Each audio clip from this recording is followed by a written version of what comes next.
Welcome back to the Mateo Peace Experience. Look, a thought popped into my mind when I was thinking about a video to make, and that was, okay, imagine you're dying. Someone comes over to help you, and honestly, you can only get a sentence out. Now, you could say some other random shit. You could be like, do something funny like, oh, don't let the hamster behind you get you, and there's no hamster behind him, and he's gonna freak out for like 30 seconds before realizing, oh, he's just delirious and crazy. But I thought about, okay, you have one sentence. This guy, you don't know him. He's not gonna know you. It's not. You're able to get a good one sentence out. Maybe you're bleeding out. You're dying. You can't be like, oh, remember me. He doesn't know who you are. You can't be like, oh, my wife lives here. Blah blah blah blah blah. Make sure she's okay. It's too long. Like, let's give him a quote. Let's tell him something that's gonna change his life for the better, profoundly for the better. And I thought about it, and at first I wanted to say like, oh, do unto others as others would do unto you. That quote's been thrown around for ages. That's, I mean, well before Christ itself, to be honest, but just in different variations. But Christ did say it best. With like, do unto others as you would have others do unto you. Awesome. It works. It's an amazing quote, and genuinely, yeah, live by it. When you hear it, you're like, oh my God, that does make sense. Like, I should live by that, and you should. It's fire. You're gonna get great friends. You're gonna surround yourself with great people. Surround yourself with people who are better for you. And if someone treats you badly, even though you treat them well, they're gone. Fuck that. You don't need to surround yourself with people like that. Easy. But a part of me felt like, nah, I don't think it's best if I tell someone, oh, here's something that's gonna help you in your social life. I want to tell someone who's gonna help him. I want to tell him something that's gonna help him in his life in general. Like, I want to give him some like great life advice, nothing no specific, like, oh, invest in Microsoft.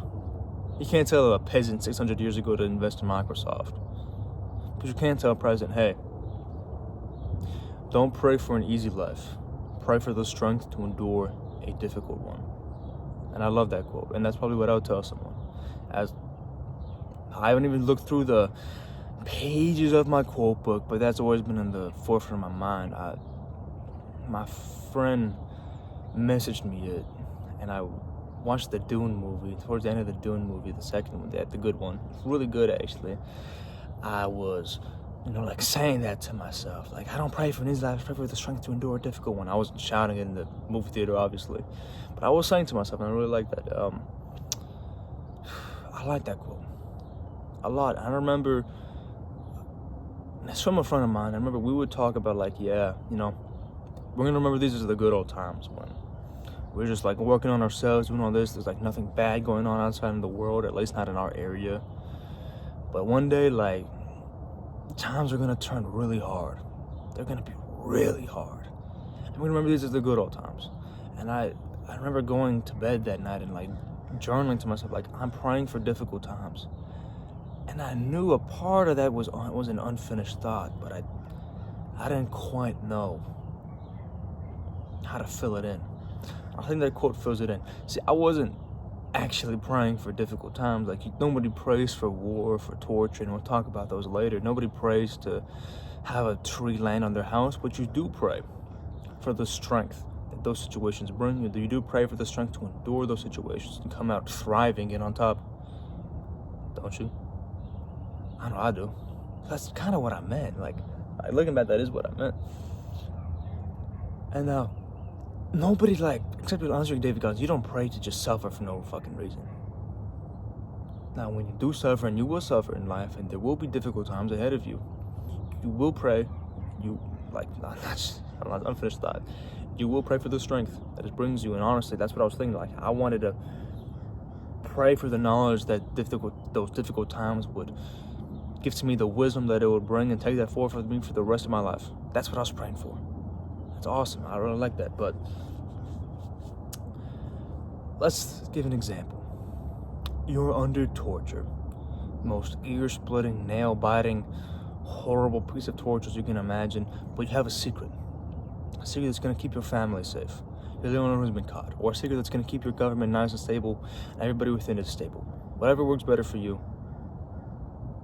You have a secret. The other side is trying to get. And you can't break. Because otherwise, government and everybody within it's going to suffer, or your family, horrible things going to happen to them.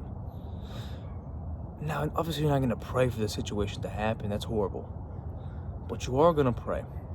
In case this situation happens, they're not going to find me unprepared. They're not going to find me with my pants down and my ass hanging out. They're going to find me with my pants down, my dick in hand, and the hardest steel balls you'll ever see. And they'll be astonished by the steel balls, and I'll thwack them in the head with a baseball bat. Like that kind of shit. You're going to be prepared.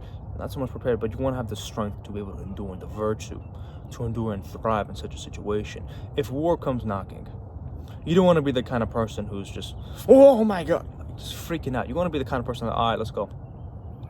Think about like a UFC fighter.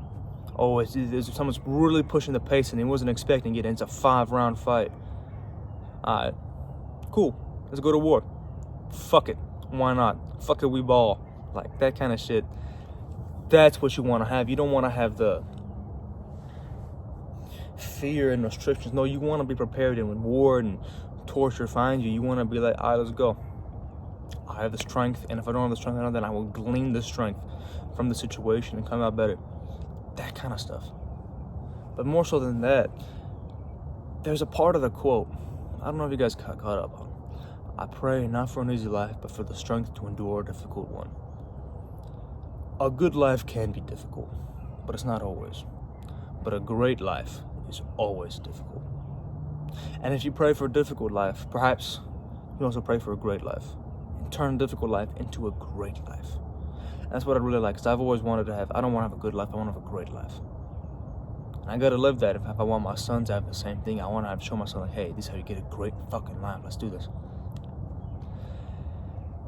And I really like that quote, and I think that would most profoundly change somebody in hell. Like, I don't have nearly 7 minutes to explain the quote to somebody, but I hope just saying it, like, I pray not for an easy life, but for the strength to endure difficult one is inspiring enough, and he's going to remember that, and he's going to use that. I'm in this video here. Hope you have a good one. Peace.